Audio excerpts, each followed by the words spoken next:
Welcome to Cinematic Synopsis. कहानी की शुरुआत कैरोलीन नाम की एक लेडी से होती है जो अपनी बेटी के साथ ट्रैफिक जाम में फंसी हुई है। और तभी गोलियां चलने की आवाज़ आती है। कुछ लोग आकर इनकी गाड़ी का शीशा तोड़कर इन दोनों को गाड़ी से ज़बरदस्ती बाहर निकाल लेते हैं। फिर कुछ सालों के बाद का सीन दिखाया जाता है, जहां दुनिया पूरी तरह से बदल चुकी है और अगर तुम्हें जिंदा रहना है तो तुम्हें दूसरे को मारना आना चाहिए।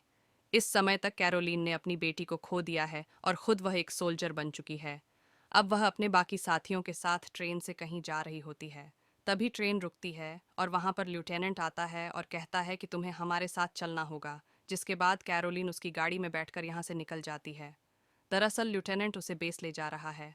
रास्ते में एक जगह वह अपनी गाड़ी को रोकता है, जहाँ पर चारों तरफ इंसान होते हैं और इस वक्त इंसान ही इंसान का सबसे बड़ा दुश्मन है। लेफ्टिनेंट कैरोलिन से कहता है कि तुम यहीं रुको, मैं कुछ सामान लेकर आता हूँ और तुम गाड़ी से बाहर मत निकलना। लेफ्टिनेंट के जाने के बाद कैरोलिन गाड़ी से बाहर निकल जाती है और वह लोगों से बात करने की कोशिश करती है, पर वहाँ के लोग उसके ऊपर हमला कर देते हैं। कैरोलिन के पास हथियार है, जिससे वह उन लोगों के ऊपर हमला करती है और उन लोगों से बचकर और लेफ्टिनेंट को वहीं छोड़कर गाड़ी से बेस की तरफ निकल पड़ती है। दरअसल लेफ्टिनेंट जिस रास्ते से उसे लाया था वो बेस का रास्ता नहीं था और यह बात उसे पता थी।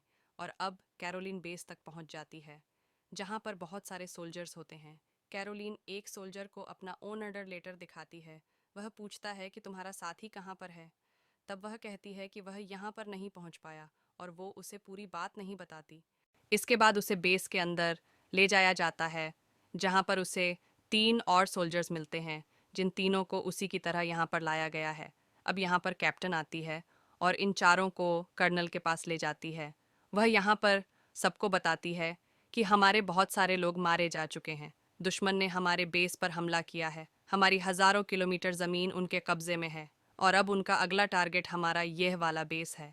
अगर यह बेस उन्होंने अपने कब्ज़े में ले लिया तो हम जंग को पूरी तरह से हार जाएंगे। इंसानियत हमेशा के लिए ख़त्म हो जाएगी। आर्टिक जो पूरी तरह से बर्फ़ से ढका हुआ है, इसकी बर्फ़ की परत बहुत पतली है, जिस पर गाड़ियों का चलना असंभव है। सिर्फ स्केटिंग करके ही दूसरी तरफ जाया जा सकता है।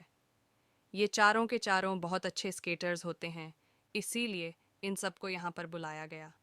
कर्नल बताता है कि तुम्हें यहाँ से बहुत मीलों दूर आर्टिक के पार एक हमारा रिसर्च बेस है, वहाँ तक 2 कैप्सूल्स को ले जाना होगा। अगर तुम इसमें कामयाब हुए तो शायद ये जंग हमेशा के लिए ख़त्म हो जाए, लेकिन यह मिशन बहुत ख़तरनाक है। कैरोलिन कहती है कि हज़ारों मील दूर स्केट्स पहनकर रात के अंधेरे में दुश्मन के इलाके को पार करना असंभव है। यह खुद अपनी मौत को बुलावा देने जैसा होगा। मैं इस मिशन पर नहीं जाऊंगी। इसके बाद कर्नल सबको बाहर भेजता है और इसके बाद कहता है कि क्या तुम्हें अपनी बेटी की याद नहीं आती। वो उसे एक फ़ोटो दिखाता है जो उसी की बेटी की होती है, जो कई सालों से लापता है। कर्नल कहता है कि यह हमें कैंप में मिली और इस वक्त ये उसी जगह है जहां पर तुम्हें कैप्सूल्स लेकर जाना है।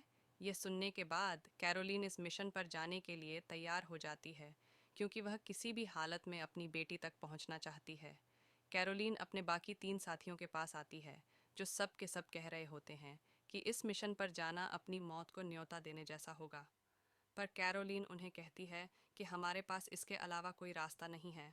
हमें इस मिशन पर जाना ही होगा, क्योंकि यह काम हमारे अलावा कोई नहीं कर सकता। असल में यहाँ पर हर किसी ने किसी न किसी को खोया है और अब अगली सुबह इन सबको मिशन पर निकलना है। पर रात को इनके बेस के ऊपर हमला हो जाता है, इसीलिए ये चारों के चारों रात को ही मिशन पर निकलने के लिए तैयार हो जाते हैं। कर्नल इनके पास आता है और इन्हें कैप्सूल्स देते हुए कहता है कि इनकी रक्षा अपनी जान से भी ज़्यादा करना। तभी वहाँ पर लेफ्टिनेंट भी आ जाता है, जिसे कैरोलिन रास्ते में छोड़कर आ गई थी। वह भी इनके साथ निकल पड़ जाता है, पर कैरोलिन को उस पर शक होता है और अब इनके निकलते ही बेस को दिखाया जाता है, जिसे दुश्मन ने पूरी तरह से तहस नहस कर दिया है। और पूरी रात ये 6 के 6 लोग स्केटिंग करते रहते हैं और सुबह होने पर कैप्टन सबको रुकने के लिए कहती है। सुबह ये सफ़र नहीं कर सकते, क्योंकि अगर सुबह इन्होंने अपना सफ़र जारी रखा तो दुश्मन इन्हें देख लेंगे और मार देंगे। कैप्टन कहती है कि रात को हम अपना सफ़र जारी करेंगे। तभी वहाँ की बर्फ़ टूट जाती है और कैप्टन पानी के अंदर गिर जाती है।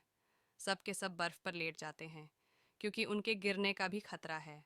पर कैरोलिन पानी के अंदर कूद जाती है ताकि वो कैप्टन को बचा सके, क्योंकि कैप्सूल्स भी कैप्टन के पास ही होते हैं। परंतु कैप्टन पानी के बहुत नीचे जा चुकी है। उसे बचाना असंभव है, लेकिन कैरोलिन उस तक पहुंचकर कैप्सूल वाला बैग लेकर ऊपर आ जाती है। पर अब उसकी हालत बहुत ज़्यादा ख़राब हो चुकी है, इसीलिए उसके साथी सोल्जर उसे पास के घर पर ले जाते हैं। आग जलाने के बाद कैरोलिन को थोड़ी सी राहत मिलती है और अब कैप्टन इस दुनिया में नहीं रही, इसीलिए इन्हें एक नया कैप्टन चाहिए। लेफ्टिनेंट रैंक में इनसे सबसे ऊपर होता है, इसीलिए सब तय करते हैं कि लेफ्टिनेंट अब जो कहेगा ये उसी के ऑर्डर को फॉलो करेंगे। हालांकि कैरोलिन ऐसा नहीं चाहती क्योंकि उसे लेफ्टिनेंट के ऊपर शक है, पर सबके कहने पर उसे उनकी बात माननी पड़ती है। वे रात को अपना सफ़र जारी रखेंगे। सब आराम करने के लिए सो जाते हैं। तभी कैरोलिन की आंख खुलती है। उसे बाहर से कुछ आवाज़ आती है। वह देखती है कि इनका एक साथी बाहर रेडियो पर किसी से बात कर रहा है और तभी यहाँ पर दुश्मन का हेलीकॉप्टर आ जाता है। ये सब के सब बाहर निकल जाते हैं और हेलीकॉप्टर उस घर को उड़ा देता है। इसके बाद कैरोलिन अपने उसी साथी के ऊपर गन तान देती है जो रेडियो पर बात कर रहा था और सबको बताती है कि इसी ने दुश्मन को यहाँ पर बुलाया है। वो कहता है कि नहीं, मैं अपने कैंप में अपने बेस पर अपने लोगों से संपर्क करने की कोशिश कर रहा था क्योंकि मुझे पता चला है कि वहाँ पर दुश्मन ने हमला किया है। मेरी गर्लफ्रेंड वहीं पर है। मैं जानना चाहता हूँ कि वह जिंदा है कि नहीं, पर सबको इस पर शक है, इसीलिए सब इसे मारते तो नहीं हैं, लेकिन इसके हथियार छीन लेते हैं और अब यह आगे का सफ़र तय करते हैं। और जब ये एक जमी हुई झील को पार कर रहे होते हैं, तभी वहां पर एक हेलीकॉप्टर आ जाता है जो इनके ऊपर गोलियां चलाता है। अपनी जान बचाने के लिए सबके सब अलग अलग दिशाओं की तरफ भागते हैं और एक ब्रिज के नीचे छुपकर अपनी जान बचाते हैं। हेलीकॉप्टर वहां से चला जाता है, लेकिन कुछ देर तक ये वहीं पर बैठे रहते हैं क्योंकि इन्हें पता है कि हेलीकॉप्टर वापस लौट कर आ सकता है। कुछ देर इंतज़ार करने के बाद ये सब के सब यहाँ से आगे बढ़ते हैं। रास्ते में एक छोटा सा शहर पड़ता है जहाँ अब कोई नहीं रहता। ये घरों की तलाशी लेते हैं और तभी ये देखते हैं कि एक घर के अंदर रोशनी है। जब ये उस घर के अंदर जाते हैं तो वहाँ पर एक बूढ़ा कपल होता है। ये उनसे पूछते हैं कि तुम यहाँ पर क्या कर रहे हो। बूढ़ा आदमी कहता है कि रिफ्यूजी कैंप में मरने से अच्छा हमने यहीं पर रहना तय किया। इसके बाद अब इन्हें खाना ऑफर करता है। तब सब लोग डाइनिंग टेबल पर बैठ जाते हैं और तभी कैरोलिन के हाथ से सूप का प्याला नीचे गिर जाता है। जब वो उसे उठाने के नीचे झुकती है तो देखती है कि बूढ़े आदमी ने डाइनिंग टेबल के नीचे गन छुपा रखी है। पर इससे पहले कि कैरोलिन गोलियां चलाती, वो बूढ़ा आदमी गोलियां चला देता है। जवाबी कार्रवाई में यह दोनों को मार देते हैं। लेकिन अब कैरोलिन का वह साथी जो रेडियो पर बात कर रहा था, इस पर इन सबको शक था, जिसके हथियार भी इन सब ने ले लिए थे, उसकी मौत हो चुकी है। इनका एक दूसरा साथी घायल होता है क्योंकि उसके पेट पर गोली लगी है और तभी इनके उस साथी का जो अभी अभी मारा गया, उसका रेडियो रिंग करता है। ये रेडियो को ऑन करते हैं। दूसरी तरफ से एक लड़की बात करती है। उससे बात करने पर इन्हें पता चलता है कि यह इनके साथी की गर्लफ्रेंड थी, यानी कि वह सच कह रहा था। वह गद्दार नहीं था और अब यह अपने जख्मी साथी को यहाँ से लेकर आगे बढ़ते हैं। रास्ते में इन्हें एक शिप मिलता है जो बर्फ में पूरी तरह से जमा हुआ है। ये उसके अंदर चले जाते हैं, पर अब ये जानना चाहते हैं कि जो कैप्सूल्स इनके पास हैं, उसके अंदर क्या है, क्यों यह एक ऐसी चीज के लिए अपनी जान दे रहे हैं जिसके बारे में इन्हें पता ही नहीं कि उसके अंदर है क्या। हालांकि कैरोलिन उसे खोलने के लिए मना करती है, फिर भी ये उसे खोल देते हैं। उसके अंदर एक बोतल होती है जिसके अंदर लिक्विड है। कैरोलिन कहती है कि शायद यह एक बायोलॉजिकल वेपन है, इसके अंदर वायरस है और इस वायरस के जरिए वह हमारे सभी दुश्मनों को खत्म करना चाहते हैं। अब इनके उस साथी की भी मौत हो जाती है जिसके पेट पर गोली लगी थी। कैरोलिन कहती है कि हमें जल्द से जल्द मिशन को पूरा करना होगा। कैरोलिन का साथी कहता है हमारे सभी साथी मर रहे हैं और तुम्हें इस मिशन से इतना लगाव क्यों है। कैरोलिन उन्हें सच्चाई नहीं बताती कि वह अपनी बेटी तक पहुंचना चाहती है। वह कहती है कि हमें किसी भी कीमत पर जल्द से जल्द कैप्सूल लेकर रिसर्च सेंटर तक पहुंचना होगा। लेकिन अब कैरोलिन का साथी और लेफ्टिनेंट वो इस कैप्सूल को लेकर वहां नहीं जाना चाहते क्योंकि अगर यह वायरस दुनिया में फैला गया तो पूरी इंसानियत का खात्मा हो जाएगा। लेकिन इस बात से कैरोलिन को कोई फर्क नहीं पड़ता, बस वो अपनी बेटी तक पहुंचना चाहती है। इस बारे में वह इन दोनों को नहीं बताती और रात के अंधेरे में इन दोनों को बताए बिना ही वह कैप्सूल लेकर आगे बढ़ जाती है और कुछ दूर जाने के बाद ही उसे एहसास होता है कि बर्फ की परत यहाँ पर बहुत पतली है। अगर उसने तेजी से स्केटिंग की तो वो पानी के अंदर गिर जाएगी जिससे उसकी मौत हो जाएगी। वह एक ऐसी जगह पर फंस जाती है जहाँ से ना तो वह आगे जा सकती है और ना ही पीछे आ सकती है। लेकिन तभी वहां पर लेफ्टिनेंट और उसका साथी आ जाते हैं जो उसको वहां से निकाल लेते हैं। साथ ही उससे कैप्सूल भी ले लिया जाता है और अब ये तीनों के तीनों अपने आप को रस्सियों से बांधकर, जो रस्सियां एक दूसरे से बंधी होती है, स्केट करके आगे बढ़ना शुरू कर देते हैं। और तभी इनके सामने दुश्मनों का एक कैंप आता है जो इन पर गोलियां चलाता है। ये उन सबको मार देते हैं और तय करते हैं कि अब यह इसी कैंप में आराम करेंगे। यह सब के सब अंदर जाते हैं जहां पर लेफ्टिनेंट कैरोलीन से पूछता है कि तुम्हें पता है कि कैप्सूल के अंदर वायरस है जो पूरी मानव जाति को खत्म कर सकता है, लेकिन फिर भी तुम अपने मिशन को पूरा क्यों करना चाहती हो? कैरोलीन उसकी बात का कोई जवाब नहीं देती। वह कहती है कि हमें आराम करना चाहिए। यह सब के सब सो जाते हैं और सुबह कैरोलीन की आंखें गोलियों की आवाज से खुलती है। वो देखती है कि दुश्मन ने इनके ऊपर हमला कर दिया है, लेकिन यहाँ पर लूटेनेंट कैप्सूल लेकर गायब हो चुका है। ये दोनों के दोनों दुश्मनों से लड़ते हैं।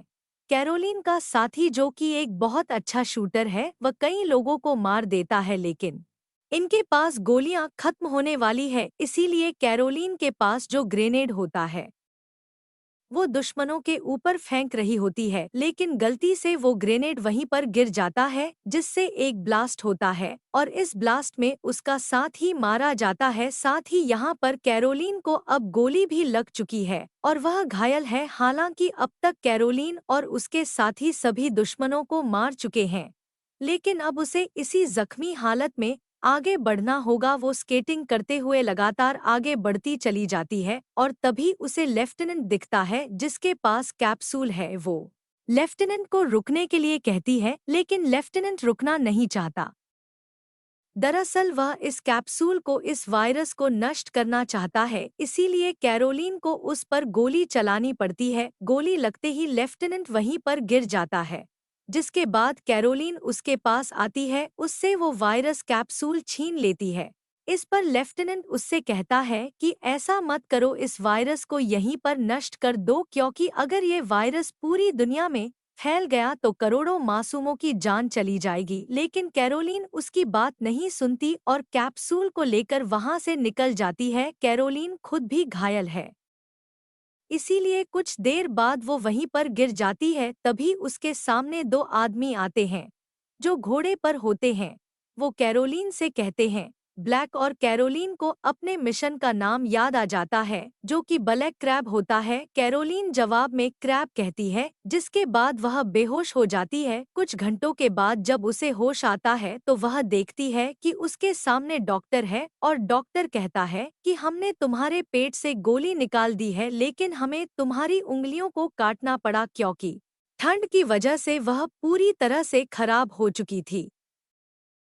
अब कैरोलीन को एडमिरल के पास ले जाया जाता है। यहाँ पर वो देखती है कि लेफ्टिनेंट भी है। लेफ्टिनेंट को भी बचा लिया गया था और एडमिरल कैरोलीन को उसकी बहादुरी के लिए, मिशन पूरा करने के लिए एक मेडल भी देती है। कैरोलीन पूछती है कि मेरी बेटी कहाँ पर है, मैं उससे मिलना चाहती हूँ। एडमिरल कहती है कि हमें माफ करना, हमने तुमसे झूठ कहा था, हमें तुम्हारी बेटी कभी नहीं मिली। यह सुनकर कैरोलीन अपना आपा खो बैठती है और वह एडमिरल के ऊपर हमला कर देती है। लेफ्टिनेंट उसे संभालता है, जिसके बाद यहाँ से सब के सब चले जाते हैं और अब कैरोलीन को अपनी गलती का एहसास होता है। उसे समझ में आ जाता है कि उसने इस वायरस इन लोगों तक पहुंचा कर बहुत बड़ी गलती की है। वो लेफ्टिनेंट से कहती है कि हमें इन सबको रोकना होगा, हमें वायरस को नष्ट करना होगा। लेफ्टिनेंट कहता है कि पहले हमारे पास मौका था, लेकिन अब हम कुछ नहीं कर सकते, वायरस उनके पास है। इस पर कैरोलीन कहती है कि मैं वायरस को बाहर दुनिया में नहीं फैलने दूंगी, क्योंकि वहां पर मेरी बेटी भी होगी और इस वायरस से वह भी मारी जाएगी। लेफ्टिनेंट कहता है कि हमें क्या करना चाहिए। कैरोलीन कहती है कि हमारे पास जो मेडल्स हैं उससे हमें सब हीरो समझते हैं और इस बात का हमें फायदा उठाना होगा। और अब ये दोनों के दोनों लैब के पास पहुंच जाते हैं। जहां पर वायरस है वहां पर ये बहुत सभी लोगों को मार देते हैं। जिसके बाद ये लैब के अंदर चले जाते हैं जहां पर एक वैज्ञानिक भी है। और अब इनका प्लान होता है कि ये ग्रेनेड से इस पूरी जगह को उड़ा देंगे ताकि वायरस यहीं पर खत्म हो जाए। पर वैज्ञानिक कहता है कि ऐसा मत करना, अगर तुमने ऐसा किया तो पूरी लैब में वायरस फैल जाएगा जो यहाँ के लोगों को अफेक्ट करेगा, जिनसे उनकी मौत हो जाएगी। और वायरस यहाँ पर खत्म नहीं होगा, वो धीरे धीरे पूरी दुनिया में फैल जाएगा। तब ये तय करते हैं कि वायरस लेकर हम यहाँ से निकल जाएंगे, लेकिन तब तक यहाँ की सिक्योरिटी भी इनकी तरफ बढ़ रही होती है। वो वैज्ञानिक से पूछते हैं कि हमें क्या करना चाहिए। तभी वो खतरे का अलार्म बजा देता है जिससे सब के सब सेफ्टी सूट पहन लेते हैं। यहाँ पर लेफ्टिनेंट और कैरोलीन सेफ्टी सूट पहनकर बाहर निकल जाते हैं। लेकिन अब कैरोलीन की हालत बहुत ज्यादा खराब हो चुकी है क्योंकि उसके स्टिचेस खुल चुके हैं। लेफ्टिनेंट उसके लिए मदद लेने के लिए जाता है और उसी दौरान उसे पकड़ लिया जाता है। और अब एडमिरल उसके पास आती है और कहती है कि हमें वायरस दे दो। कैरोलिन लेफ्टिनेंट को हेलीकॉप्टर से जाने का इशारा करती है। उसके हाथ में ग्रेनेड है और साथ ही वायरस भी है। वो कहती है कि अगर तुम आगे बढ़े तो मैं ब्लास्ट कर दूंगी जिससे वायरस यहाँ फैल जाएगा। एडमिरल उसे समझाने की कोशिश करती है कि इस वायरस की मदद से हम एक बार फिर से नई शुरुआत कर सकते हैं और तुम्हें अपनी बेटी के बारे में भी सोचना चाहिए। कैरोलीन कहती है कि अब तक मैं वही सोच रही थी, लेकिन अब मुझे पूरी दुनिया के लोगों के बारे में सोचना होगा। और यह कहने के बाद वह ऊपर से नीचे कूद जाती है और तभी ब्लास्ट होता है जिससे वह बर्फ के टूटने से पानी के अंदर यानी कि समंदर के अंदर चली जाती है, जिस वजह से वायरस इस दुनिया में नहीं फैलता। लेफ्टिनेंट हेलीकॉप्टर से सब कुछ देख रहा होता है जो कि यहाँ से निकल चुका है। पानी के अंदर हमें दिखाया जाता है कि कैरोलीन की आत्मा अपनी बेटी से मिलती है, यानी कि वह अपनी बेटी की आत्मा को महसूस करती है, जिसका मतलब यह है कि उसकी बेटी पहले ही मर चुकी है, उसके मरने के बाद उससे मिलने आई है। यह फिल्म यहीं पर समाप्त हो जाती है। मुझे उम्मीद है कि यह फिल्म आपको अच्छी लगी होगी।